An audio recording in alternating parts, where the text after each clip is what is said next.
Do you think that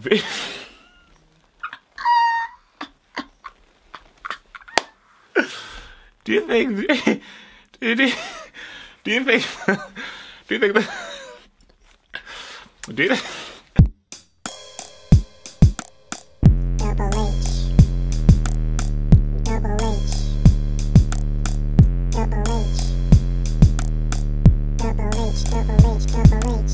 Yo, what's up, guys? I know, very sorry about how late this Q&A is, but it's late but never always on time. Late but always on time. I think that's the same. So remember, to get your question answered, send it in to your boy Double H, halfoffootballhot.com. That's the website. Scroll down and then just put in the email. Or the email is iamhalfhope@gmail.com. Send the email to iamhalfhope@gmail.com and I will answer your flipping questions. Or maybe put the little thing down there. So, without further ado, this is from Nico. Hey, HH. Who are for you the most overrated football players in history? For me, that's pretty easy. The number one most overrated football player in history is David Beckham, 100%. He was a role player, good at a specific role. He wasn't that great. I mean, he was not that great a football player. And for the amount that people actually preached about him, Homeboy wasn't really that great. He really wasn't that great. So I really do not know why people really preach so much about the guy. Adriano at his peak was overrated. Ibrahimovic definitely overrated as well. And Cristiano. So Cristiano, Ibrahimovic, Adriano at his peak. Kaka, yes, Kaka 100%. And Beckham, but 100%, the most overrated player of all time is definitely David Beckham for sure. Yeah, he wasn't as good as people said he was. Tapua Musa. So, Peche, just wanted to pass a few questions in for the next time you do a Q&A. One, should Atleti be concerned about their slow start in the league? Or is there a similar case to last year when they started slow but picked up form just in time for the challenge of the title? Yeah, too early to say. The league is a very long campaign. I think the slow start means I don't think they can win the title this season. Based on the kind of pace that Barcelona, we know that they can set. But I don't think it's a case of where, oh my gosh, they're not going to come top for them. It still mounts a title challenge, but winning it, nah, it's just not happening. But it's nothing to fear. It's because it's too early in the season. So if both Beast Mode and Karim Benzema stay fit, can Real Madrid do the unthinkable and challenge on all fronts this season? Yes. If they stay fully fit. If they stay fit, yes, Real Madrid can challenge on all fronts, because I think we could see a whole new Benzema we've never seen before, and a fully fit Beast Mode is tier 1-esque. He's currently tier 2, but a fully fit Beast Mode, given a season, can definitely get to tier 1. He is tier 1 quality. He's tier 1 quality if he can be fit for the full season. 3, will English clubs finally be able to seriously challenge for the Champions League and Europa on a consistent basis, or do you see the Spanish sides maintaining their dominance? For me, I think the English sides will compete very well in the Champions League. I think they will be very competitive in the Champions League. I think especially Liverpool and City will be very competitive. United can spring a surprise. Tottenham, because they didn't buy anyone, they're going to flop. But I think United could be an outsider. Liverpool and Man City 100% can be in there. Europa League, I still think the Spanish sides will still hold sway. Although, keep an eye on Chelsea and Arsenal. Keep an eye on Chelsea and Arsenal, especially with what Arsenal have and with the whole Lacazette-Aubameyang partnership. Keep an eye on Chelsea and Arsenal. I think that could be very, very interesting. So, yeah. From James Lombardo. Hey HH, this is kind of late, but what did you think of the Croatian national team being welcomed back to the country as heroes after their big loss in the World Cup final? There were mass celebrations despite them not winning. It's also, if this happened to Nigeria and they had lost the World Cup final in a big way, would you welcome them back the same way or differently?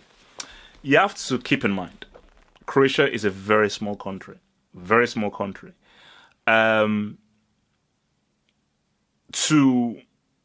When they reached the semi-final, that was an amazing achievement. To reach a final with a country that is smaller than most cities, it's cause for celebration.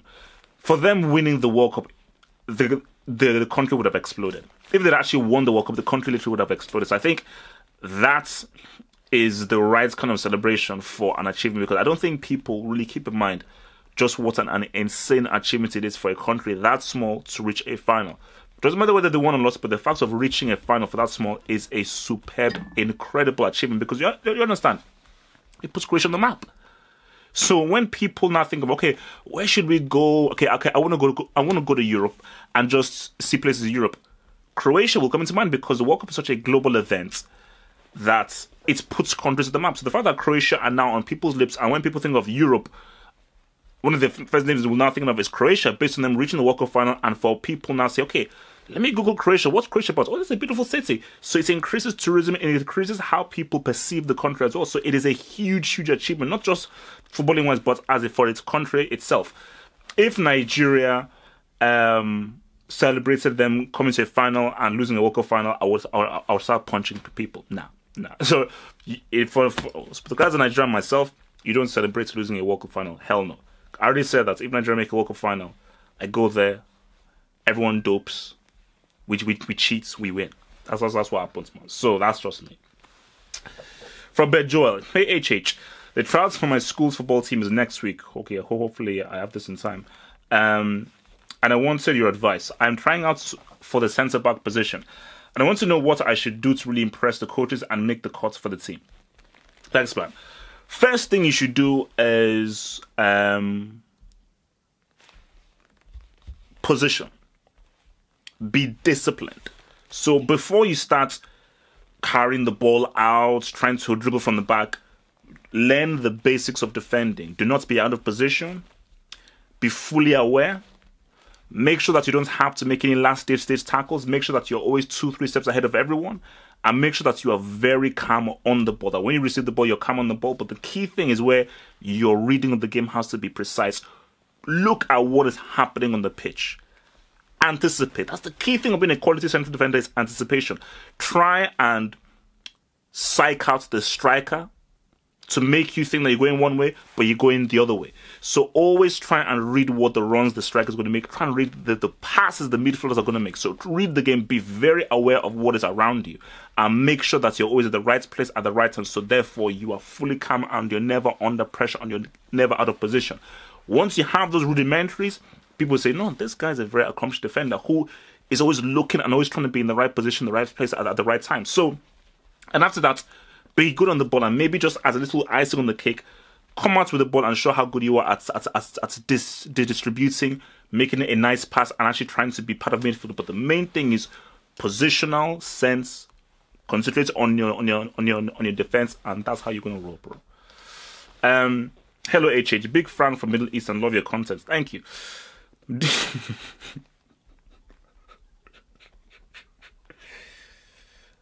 Oh man, Conte is a bitch, man. Hello, she's a big fan from the Middle East and love your content. Do you think that Videoton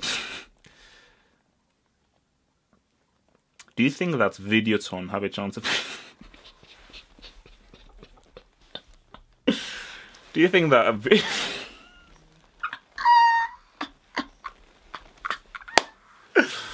Do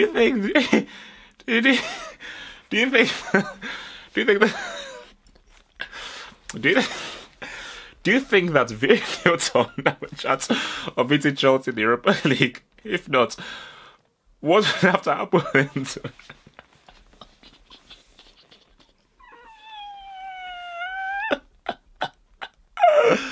Oh god, yeah, man. In case you don't know about Chelsea playing Videoton.